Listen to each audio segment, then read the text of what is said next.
So we're finally back on this diff locker install project, and if you haven't seen my other two videos, basically I did an unboxing of the kit and then I mounted and wired up the air compressor. This is the front diff. I've removed the front skid plate and the diff skid plate. I put some penetrating oil on some of the bolts already. And the next part is going to be to bring this down, and then we'll take that to a shop to install the carrier. And the hard part might be these axles, getting them separated. The diff itself is only 3 bolts, one there, one right here, and then one up there. So that part's easy. We'll also have to disconnect the drive shaft. The next thing I'm going to do, I think, is take this cross member down. That will give us access to those drive shaft bolts, and so we can drop that part of the diff. And I probably will have to roll the vehicle backwards to get all the bolts from the axles on both sides. So far I've used 12mm and 10mm sockets for skid plates. Okay, so those cross member bolts are 17s.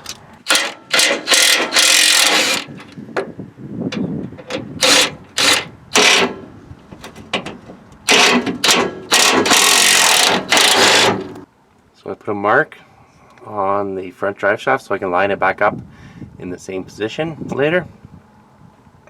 And these are 14s. We're just going to break them free. There is a flat spot for the bolt head, so it will not turn.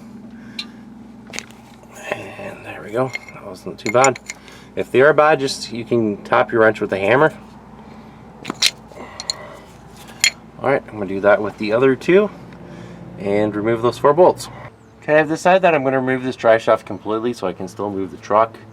And it's pretty much the same thing at the back for 14mm bolts, but we're going to have to move the skid plate, which is 5 12mm bolts. So we'll remove the skid plate and then break those bolts free before disconnecting the front of the drive shaft.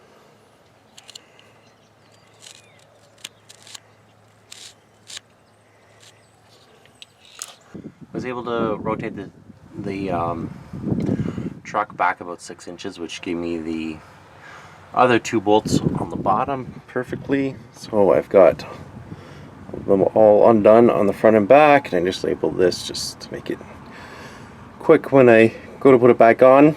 And it's loose, so nice and easy to get off. I just got this one bolt here holding it up.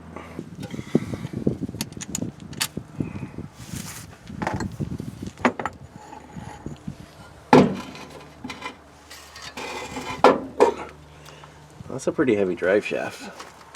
It's almost heavier than the back one. Now we got it out. We'll give it a good inspection. Got some corrosion there at the back. Face is still pretty clean. I did replace the seal in here last year, I think, last summer. So for these guys, we're using a 14mm swivel impact socket with an extension and the new DeWalt XR mid torque. Oh, this thing's pretty awesome. It's got different settings. It's got a torque sensing setting. It's got low, medium, high torque options on it for fastening. And I can't remember, 600 or 800 foot-pounds of torque for removing. And I made quick work of the bolts on the other side. But we're going to have to move the truck a little bit to access them all, and if I had a tighter swivel we'd go here, but I'm kind of coming in above the control arm like that, getting on as far as you can. Make sure you get it on or you'll strip it. We got about 1, 2, 3, 4. We got about 4 bolts off the other one coming in this way, and then we'll have to get the other ones after.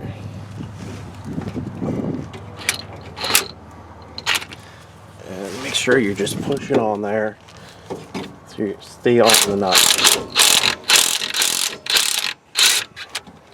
It came up the nut a little bit.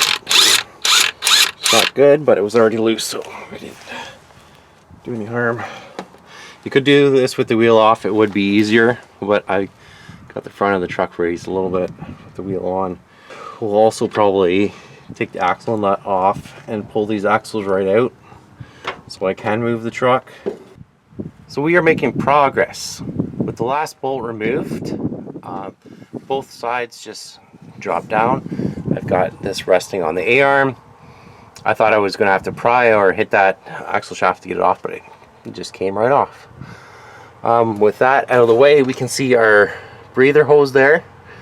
We've got to disconnect that either now or before we remove the diff from the truck. You can probably drop it down a bit and get that off, but I'm going to try and reach up there because I don't know how long it is. And then we've got our 3 diff bolts and it's out of the truck. Okay, so this is a plan. I'm going to loosen all 3 and I'm going to remove this one and this one. I'll take the nuts off and leave the bolts in, then take the bolts out, hold it up with my hand, swing this down, set it on the jack stand, and then remove the final bolt at the front. We'll see how that goes. And these are 19 millimeters. These 2 at the front of the truck, there is a bolt and nut, so you'll need a 19 millimeter wrench, a 19 millimeter socket, and the one at the back has a welded nut, so you'll just need one 19 millimeter on the bolt.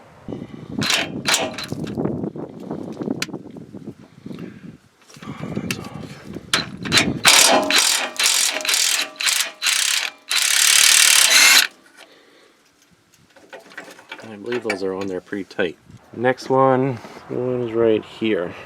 Move this out of the way for a second.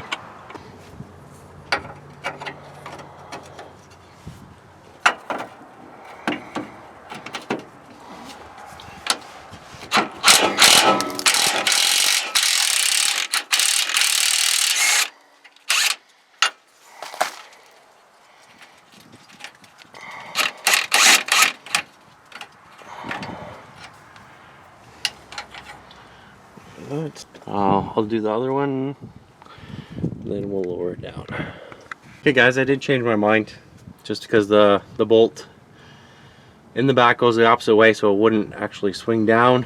I just put my 4 jack underneath to support it, and if I gotta go up or down for that one.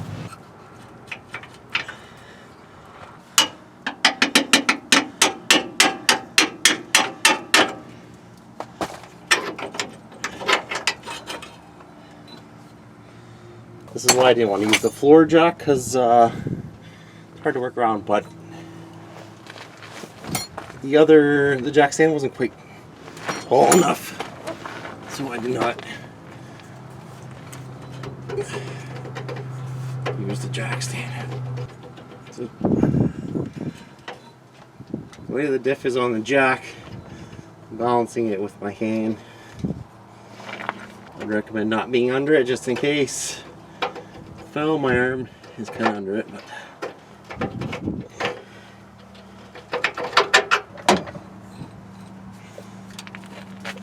front's free, the back's free. It's binding up right here a little bit. I'll stick my fingers in there. So the diff is down. Definitely use the jack. It's heavier than I thought because when I was playing with this before, I didn't have all the bolts out, but with all the bolts out, it's pretty heavy. And this jack worked well. I use a transmission jack, put the jack under the pumpkin area, and balance it. From the other 2 sides, the hose I was able to pretty much get off by hand. I was able to move the little clamp by hand and then just pull it off. Okay, so there it is, the Nissan M226 front diff removed. It's going to go to the shop for the locker. We've got to remove the cover, remove the carrier. They've got new bearings, so they'll be pressed on the new carrier.